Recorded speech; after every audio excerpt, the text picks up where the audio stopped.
Janshakti news, जनतेसाठी जनतेसोबत। सोलापूर महानगरपालिका निवडणुकीच्या पार्श्वभूमीवर प्रभाग क्रमांक 17 ब मध्ये राष्ट्रवादी काँग्रेस अजित पवार गटाचे उमेदवार इब्राहिम कुरेशी यांची प्रचार मोहीम जबरदस्त आघाडी घेत आहे। दमदार कुरेशी मेंबर म्हणून ओळखल्या जाणाऱ्या कुरेशी यांनी याच प्रभागातून 3 वेळा नगरसेवक म्हणून निवडून येत प्रचंड जनाधार निर्माण केला आहे। प्रभाग क्रमांक 17 मध्ये कुरेशी यांचा प्रचंड जनाधार असून नगरसेवक म्हणून त्यांनी केलेल्या उल्लेखनीय कार्यामुळे नागरिकांच्या मनात त्यांनी विशेष स्थान मिळवले आहे। विकास कामे, नागरिकांच्या समस्या सोडवणे आणि प्रभागातील विविध उपक्रमांमुळे ते लोकप्रिय झाले आहेत। आज त्यांनी प्रभाग क्रमांक 17 मध्ये घराघरात जाऊन प्रचार करत संपूर्ण क्षेत्र अक्षरशः पिंजून काढला। त्यांच्या कार्यकर्त्यांनीही होम टू होम प्रचार करत मतदारांशी एकरूप होऊन घड्याळासमोरील बटन दाबा असे आवाहन केले। 3 वेळा नगरसेवक राहिलेले इब्राहिम कुरेशी यांना मोठ्या संख्येने नगरसेवक निवडून आल्यास महापौर पदाची संधी मिळण्याची शक्यता आहे। याबाबत विचारले असता कुरेशी म्हणाले, पक्षश्रेष्ठी जो निर्णय घेतील तो मला मान्य आहे। मी पक्षाच्या निर्णयाला प्राधान्य देईन। प्रचार मोहिमेदरम्यान कुरेशी यांनी नागरिकांच्या समस्या ऐकून घेतल्या आणि त्यांच्या विकासाच्या योजनांचा उल्लेख करत मतदारांना विश्वास दिला। निवडणुकीच्या या टप्प्यात कुरेशींची मोहीम प्रभागात उत्साह निर्माण करत असून विरोधकांना आव्हान देत आहे। त्याचबरोबर प्रभाग क्रमांक 17 ड चे राष्ट्रवादी काँग्रेस अजित पवार गटाचे उमेदवार मोहसिन नदाफ यांनीही प्रचार मोहिमेत मुसंडी मारली असून इब्राहिम कुरेशी बरोबर त्यांची ताकद दिसून येत आहे। हमारा प्रचार अच्छा चल रहा है। हमारे को हमारे अजीत दादा पवार जो लाड़की बहन को जो 1500 रुपए दे रहे हैं उससे हमारा बहुत बड़ा फायदा है।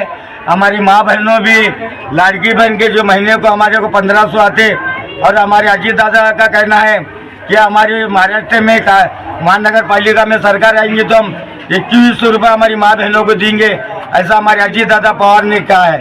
साहब, आप शास्त्री नगर में तो जोरों में चल रहे हैं, लेकिन इतर प्रभाग में जो है आपका कैसा क्या चल रहा है प्रचार? नहीं, तमाम मेरे हिंदू मुसलमान भाई हमारे साथ है। अच्छा, शास्त्री नगर की क्या समस्या है और आप इन समस्याओं को लेकर आप क्या करने वाले हैं? समस्या, जब तक मैं 2002 से 2017 तक नगर सेवक था, जब तक मैंने विकास का काम किया, बाकी के 9 साल जो है जो दूसरे नगर सेवक चुनकर आए वो नगर सेवक ने आज तक वार्ड में मुंह भी नहीं दिखा।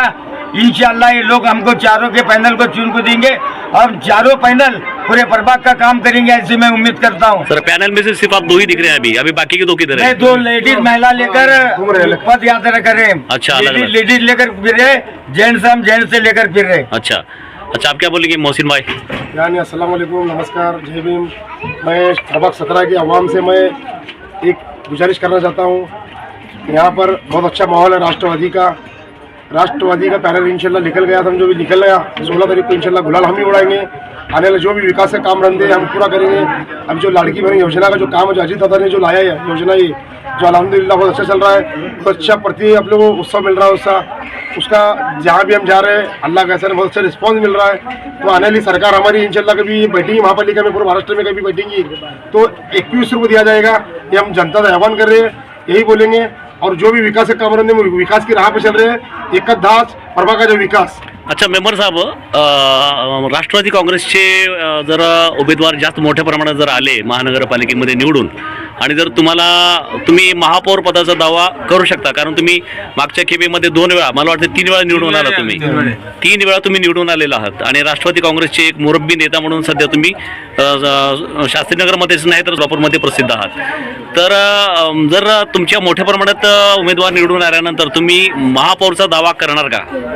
महापौरचा दावा करणार, पार्टी जे निर्णय देईल तेच त्याच्यावर, पार्टीच्या आदेशावर आम्ही पालन करायचे। माझं 15 तारखेला येणाऱ्या 15 तारखेला मी समजे प्रभाग 17च्या मतदारसंघाला सांगतो की हात जोडून विनंती करतो की येणाऱ्या 15 तारखेला लाडकी बहीणचा विचार करून अजितदादा पवारचे हात बंकट करायसाठी समजा लोकांनी घड्याळाला मत द्यावं, फक्त हेच विनंती करतो मी।